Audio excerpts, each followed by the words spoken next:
Alrighty, welcome sixth graders. So today we're going to be talking about the Roman Empire. And what's important to understand about the Roman Empire, I told you not to do this in class, but if you just look at the boundaries and territory, you notice that the Roman Empire itself was vast. All right, we talked about this before in class. It was the second largest ancient empire known to man. Around 3 or 4 million square miles. Alexander's was third with 3 million square miles, and then the Mongols had the largest one at 10 million square miles. So it's important to know that they had lots of different lands and territories in a large area, which is great because it shows how well they battled and could rule that. But it's also bad because with a large empire, you're going to have a lot of different people who you need to take care of. Okay, so this is the Roman Empire is after the fall of Caesar. So remember we talked in class. There's a period of 13 years where there was a civil war which lasted, and that kind of comes out of, or it kind of ends with the rule of Augustus, and Augustus is Caesar's adopted son. All right, and what Augustus does that's different than Caesar is that he actually treated the Senate with respect, and because he wanted to be the opposite of his adopted father, and this shows the Senate that they can trust him as a ruler, and so it gives him that. And he also the people also gave him as much power as he wanted because he showed them with respect. He showed that he was going to do the right things for Rome. They trusted him. It wasn't him coming in and saying, "I'm going to be dictator for life," like his adopted father did. All right. So how did the Romans get conquered peoples, or how did they govern conquered peoples? A lot of the empire is divided into provinces. You could think of these kind of like states, and each each state has its own governor, each province had their own governor, and they were supported by the Roman military. And they also did not, they also kind of made, well, it says that they didn't force their way of life on conquered peoples. Rome wanted provinces that would supply raw materials, buy Roman goods, pay taxes, and adopt the Roman ways.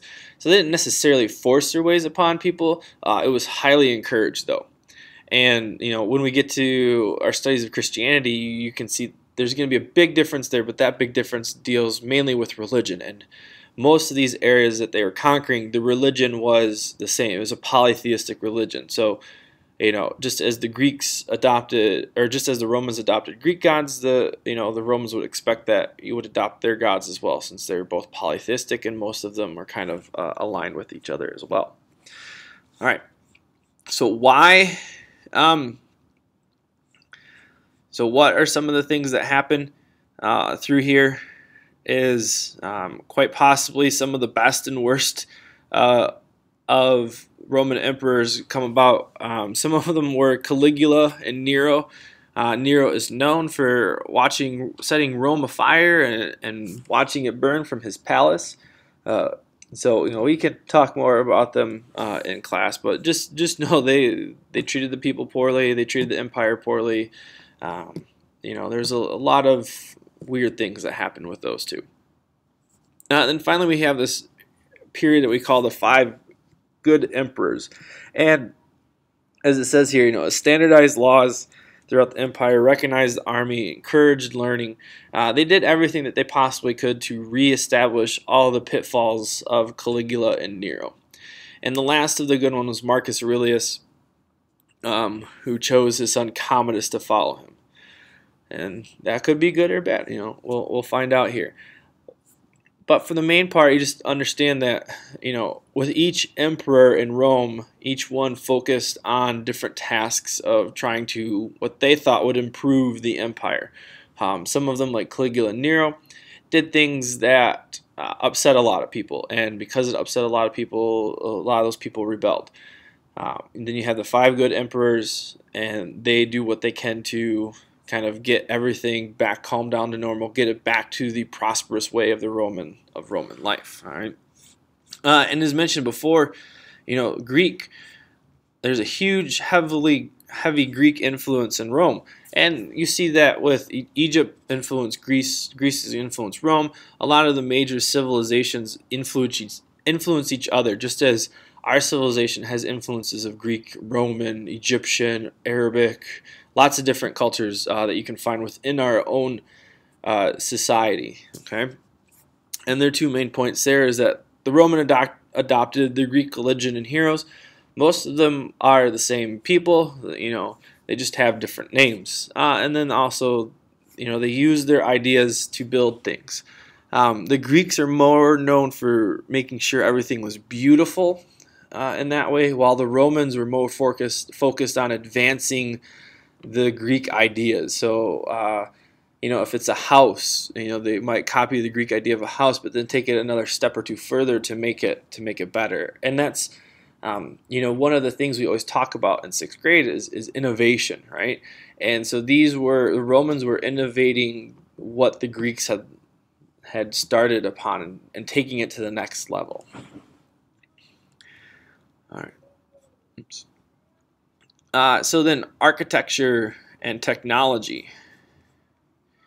And the Roman style, again, copied a lot they copied a lot of what the Greeks had done, but they also built these larger structures using an arch. An arch was an advancement or innovation in this time of the world. And so because you're able to use arches, you're able to build taller buildings, you're able to make things stronger without actually using as much material. And so this was a huge advancement at the time. A lot of these arches you can see in the aqueducts that they build as well. And so the Romans are actually able to build roads that cover these large distances. Roads were mainly built in Rome to get the army from one place to another. All right, so that's why they created these roads. And some of the aqueducts that they had started are actually used today. A lot of the public fountains that you see if you go to Italy in that region of the world, most of them are supplied by aqueducts in some way, shape, or form. All right, and then our last one, and probably the most important part, I think, of all this is Roman law.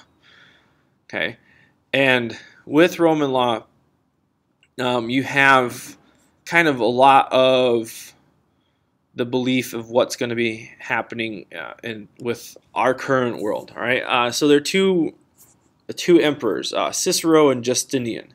All right, both believe in the nature of law, and the nature of law basically says that you cannot be bent by influence or broken by power or spoiled by money. All right, it's going to come about because, and these are Cicero's words, all right, of what law should be, and this is, it's going to happen. If you do something wrong, something is going to happen. If you break a law, there's going to be a natural consequence of that. All right, and so this was kind